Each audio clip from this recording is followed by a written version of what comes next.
Hello everyone and welcome to Shelf Space. I'm your host Ross13 and today we are looking at the Transformers War for Cybertron Trilogy Soundwave Spy Patrol 3rd Unit. That is a mouthful. So this is another Generation Selects exclusive figure. Actually, figures. This is actually an entire set of new figures. And they're kind of on the small side. These are... If I can open this up. There we go. New cassette minions for Soundwave. Well, I say for Soundwave, and they say for Soundwave, but actually, these two right here are for Double Dealer, because Double Dealer was originally a Power Master. These two are kind of done up like his Power Master components. And specifically, we got Wing Thing, Kronk, Scar, and Frenzy. And I am super excited to check these out with you guys. But first, let's finish taking a look at the box, and then we'll get to that. So, as you saw on the outside, there's not a whole lot going on. This is your basic Generation Selects packaging, where it's just a basic cardboard box with a little bit of printing on it, though I do like the simplicity of it. Inside, we got some cool stuff. That just went flying. So we got the tape symbol here. That's pretty cool. This sort of hexagon thing going on. And then over here, we got the other side of the tape.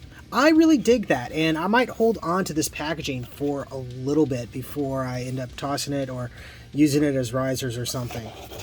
But okay, that's enough with the box. Let's take a look at these figures, which are so ready to come out and take a look at the review that they bounced out to us. All right, so here's everybody laid out in their cassette modes. We got Kronk, Scar, Wing Thing, and Frenzy. That's right, Frenzy is blue, at least for this. We're just gonna have to accept that. And these guys look pretty cool. I mean, I say they're cassette modes. They don't really have a whole lot of cassette details, though they did make sure to try to position screw holes in such a way that they would look like the tape sprockets.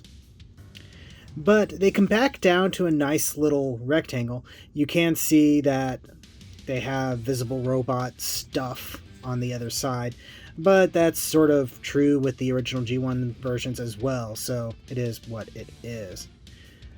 But I dig how these look. Get a look at these ones. And they make for nice little cassette-like things. And because they are cassette-like things, they do at least somewhat work with Soundwave. I say somewhat work because they are just a little bit too big to really fit in there properly. I've been able to get them to fit in here, though I'm hoping I don't accidentally mess up my Soundwave. So let's start with Wing Thing. So we're gonna pop him in, and he just barely squeezes in there. I can feel like he's stretching the plastic a little bit, and get him positioned, and there, it's mostly closed up, and you're gonna have to kind of force it open. But I have to admit, that does look pretty cool with the orange there.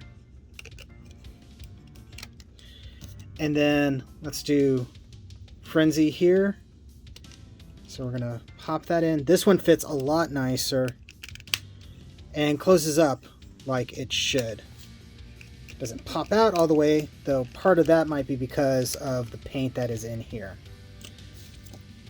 In comparison, here's what Laserbeak does when we put him in. Oh goodness, is Laserbeak gonna give me trouble too?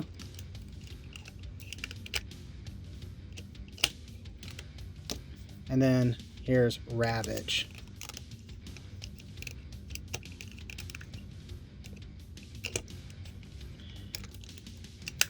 And here's all of my cassette guys together. So you can see that Laserbeak in them is a lot thinner. Well, I say a lot, maybe not a lot thinner, but they are designed just a little bit differently from these guys, so they fit in a little bit better. And the TF Wiki actually made it sound like that these guys weren't actually compatible at all. So I was kind of surprised when I started filming this, and sure enough, they fit in there and could close up. Just Not in a way that I want to do too often because I'm worried I might mess up the plastic. We don't want that now, do we? So let's go ahead, get these two out of the way, and get these guys transformed.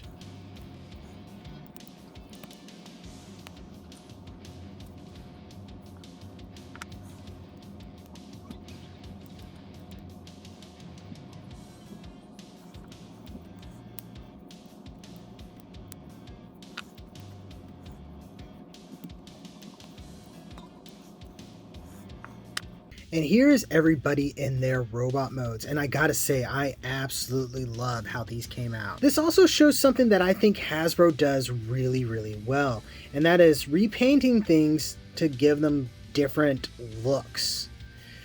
So like, if you look at Frenzy and, what was his name, Kronk here, they're the exact same mold, with the exception of the heads, which that's a pretty cool looking head there. But because of the way they painted it, details are more hidden away, and it looks like there's a lot more change between them than there really is. You have a similar thing between Wing Thing and Scar here. Scar has a completely new head, but because they only paint this part on Wing Thing, it makes it look like this part is different, and I just really appreciate that. It's very cool looking. Now I think Wing Thing's head can fold down more, similar to how I have it on Scar's, but I can't quite get the leverage to get it to reposition itself. It looks fine this way, but I do wonder if I'm missing out on something. Also, these guys have cute little feet. That is information I didn't have and I don't know how to process, but cute little feetsies. Something else I found interesting is these guys have little pegs here on their fists. And I guess that's so that they can interact with different weapons or the effect parts. So that's kind of neat. It's just a little weird. I suppose if they had something for pile drivers, you could do that. But as far as I know, there's no official pile driver thing like that. So for comparison's sake, here is Ravage in his bot mode and Laserbeak in his bot mode. And Ravage's bot mode is kind of meh, particularly in comparison to these guys. Zoom out a little bit there. All right. And once again, these guys feel a little bit smaller than these guys, which is probably because, you know, they are. But it's nice to have a little collection of cassette minions. I think I mentioned in the last big Soundwave thing I did for the Bumblebee Soundwave that I never really had any as a kid, so having some now is sort of like fulfilling a lost part of childhood. But yeah, I dig these a lot, and I think if you can get them for a good price, go for it. Particularly if you have cassette guys or Double Dealer, I think they add a little bit to that. And even without them, these guys are fun little guys all on their own. So yeah, I give these guys a good recommendation. And I think that's enough rambling for me for now. Thank you very much for watching. Don't forget to like, comment, subscribe, all that fun YouTube stuff. Check the description below for links to my storefront where you can get official shelf space t-shirts and more. And yeah, thank you again, and I'll see you the next time you invade my shelf space.